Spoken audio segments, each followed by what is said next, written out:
सो अभी next topic है preparation of budget. Every house hold का एक बजट फिक्स रहता है, बजट फिक्स करना पड़ता है महीने का, ताकि आप फ्यूचर के लिए जो है वो सेव कर सको। फ्यूचर आपके जो एक्सपेंसेस है, जो नीड्स है, वो आपके फुलफ़िल हो, इसलिए एक बजट प्रिपेयर करना बहुत ज़्यादा इम्पॉर्टेंट है। यहाँ पे प्रिपरेशन कैसे कर सकते हैं वो देखेंगे। फर्स्ट, आपको यहाँ पे हर एक हाउस होल्ड का एक इनकम होता है। वो सैलरी हो सकती है, रेंटल इनकम हो सकता है, या जो भी आपने फाइनेंशियल प्रोडक्ट में इन्वेस्ट किया हुआ है वहाँ से इंटरेस्ट आ रहा है या डिविडेंड आ रहा है, वो सारा इनकम में आ सकता है। ठीक है, ये इनकम ऑफ हाउस होल्ड। इससे आपके करंट एक्सपेंसेस फुलफिल हो गए,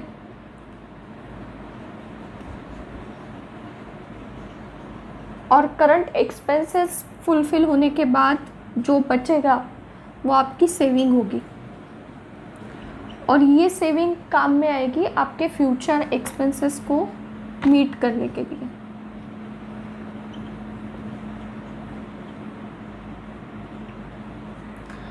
अगर आपने आपके करंट एक्सपेंसेस कंट्रोल कर लिए तो आप आपके फाइनेंशियल गोल के लिए सिक्योर कर सकते हो। फाइनेंशियल जो भी एक्सपेंसेस रहेंगे उसको आप सिक्योर कर सकते हो यहाँ पे, आज के जो एक्सपेंसेस है उसको कंट्रोल करके। मतलब फॉर एग्ज़ाम्पल जो डिस्क्रिशनल एक्सपेंसेस होते हैं, फॉर एग्ज़ाम्पल जो नॉन कंपल्सरी है एंटरटेनमेंट के लिए, या जो भी एडिशनल है उसको अब अगर आप कट डाउन करते जाते हो तो यहाँ पे जो है फाइनेंशियल जो गोल्स है आपके फ्यूचर में आने वाले, उसके लिए आपको हेल्प हो जाएगी। अगर आज के आप एक्सपेंसेस बहुत ही नॉट कट डाउन बट उसको थोड़ा कम भी कर देते हो तो भी हेल्प होती है। ये सारे बेसिक फैक्टर हैं जब आप आपका बजट प्रिपेयर करते हो। सबसे मेन है कि आपका जो इनकम है एवरी मंथ का वो स्टेबल होना चाहिए और रेगुलर होना चाहिए। ठीक है, तो यहाँ स्टेप्स है कैसे अपना जो एक हाउस होल्ड है बजट प्रिपेयर कर सकता है। यहाँ पे फर्स्ट है, आपको देखना है कि आपकी टोटल इनकम क्या है।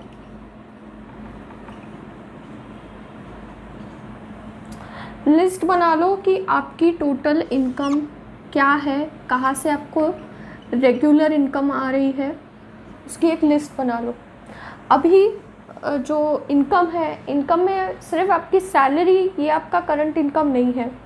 आपको जो रेंट आ रहा है वो भी आपका इनकम है। आपको जो भी मान लीजिए कि डिविडेंड आ रहे हैं रेगुलर बेसिस पे, अगर डिविडेंड आ रहा है या फिर जो इंटरेस्ट पे हो रहा है वो सारा आ जाता है इनकम में। तो आपको देखना बहुत ज़रूरी है कि रेगुलरली आपको कहाँ कहाँ से इनकम आ रहे हैं, वो हो गए आपके टोटल इनकम। अभी सेकंड आ जाता है मैंडेटरी एक्सपेंसेस।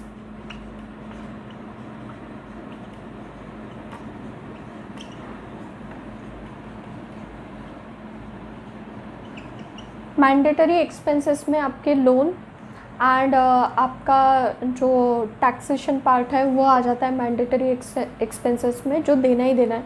फॉर एग्ज़ाम्पल अगर आपका होम लोन चल रहा है तो आपका EMI डिडक्ट होता है एवरी मंथ, तो वो आपका जो है मैंडेटरी एक्सपेंस हो गया, क्योंकि आपकी सपोज फॉर एग्ज़ाम्पल 5 तारीख को 20,000 EMI जाना ही जाना है तो वो जाएंगे ही, ये हो गए मैंडेटरी एक्सपेंस। और टैक्स, जो भी आपकी इनकम है उस पर जो टैक्स लगने वाला है उसको आप मतलब निगलेक्ट नहीं कर सकते, वो हो जाता है आपका मैंडेटरी एक्सपेंस। थर्ड आ जाता है इसेंशियल एक्सपेंस। मतलब आपकी ग्रॉसरी, वेजिटेबल्स, महीने भर का जो भी एक इंसान को सरवाइव करने के लिए जो भी चीज़ें लगती है वो आ जाती है इसेंशियल में, और ये रहता है इसेंशियल एक्सपेंसेस। तो फर्स्ट फॉर एग्ज़ाम्पल यहाँ 1 लाख रुपीज़ अर्न कर रहे हो, मंथली इनकम है आपकी, जो भी करंट इनकम है उसको टोटल कर लिया अपन ने, 1 लाख रुपीज़ आपको आता है। उसमें से मैंडेटरी जो है आपका EMI जा रहा है महीने का 20,000 रुपीज़ प्लस टैक्सेस वगैरह डिडक्ट करके, आप मान लो 30,000 डिडक्ट होते हैं मैंडेटरी में। तो यहाँ पे 70,000 बच गया। अब इसेंशियल एक्सपेंसेस में महीने का आपको 10,000 लग रहा है, जो चाहिए ही चाहिए, जिसके बिना नहीं सर्वाइवल हो सकता है। तो ये 10,000 यहाँ से और डिडक्ट हो गए, तो बचा कितना, 60,000। यहाँ पे 60,000 जो है बाद में आता है डिस्क्रिशनल एक्सपेंसेस, वो भी निकाल लीजिए। हॉलीडे हो गया या कुछ भी एंटरटेनमेंट के लिए, जैसे मूवी हो गई, ये मतलब कंपलसरी एक्सपेंसेस नहीं है, बट इसको आप आपके बजट में ऐड कर सकते हो अगर आपको लगता है कि, जैसे कि जब स्कूल की हॉलीडेज़ होती है तब अगर आपने कोई वैकेशन प्लान कर लिया तो वो महीने के बजट में आप इसको इंक्लूड कर सकते हो डिस्क्रिशनल बजट में। देन ये हो गया, फर्स्ट आपको मैंडेटरी एक्सपेंस देखने हैं, उसके बाद इसेंशियल एक्सपेंस देखने, and then last one is discretionary, मतलब ये कंपलसरी नहीं है, आपको ऐड करना ही है आपके इसमें। अगर आपको लगता है कि आपकी लाइफस्टाइल ऐसी है कि ये एक्सपेंसेस भी आपके ऑन एंड अराउंड आपका 5 से 10,000 यहाँ जाता है, तो आप ये भी यहाँ से माइनस कर देना। आपका मतलब यहाँ से 10,000 निकाल दिया मैंने, तो 50,000 रुपीज़ जो है वो फाइनल बच जाएगा। 50,000 यहाँ पे बचने के बाद ये आपकी सेविंग रहेगी, जो फ्यूचर के लिए आपको हेल्प करेगी। अगर आपने आपके जो एक्सपेंसेस है, करंट एक्सपेंसेस, उसको मैनेज कर लिया, तो अब आपकी जो सेविंग है उसको इंक्रीज़ कर सकते हो और बढ़ा सकते हो। आपके अगर बहुत ज़्यादा मैंडेटरी एक्सपेंसेस हैं तो वहाँ पे आपको एक डेट रैशनलाइजेशन एक्सरसाइज करना बहुत इंपॉर्टेंट हो जाता है। डेट रैशनलाइजेशन एक्सरसाइज मतलब चेक करते रहना कि आपका अभी कितना आउटस्टैंडिंग है, कितने साल और आपको पे करना है, क्योंकि उसका इम्पैक्ट डायरेक्टली आपके सेविंग पे होगा, आपकी फ्यूचर इनकम पे भी होगा।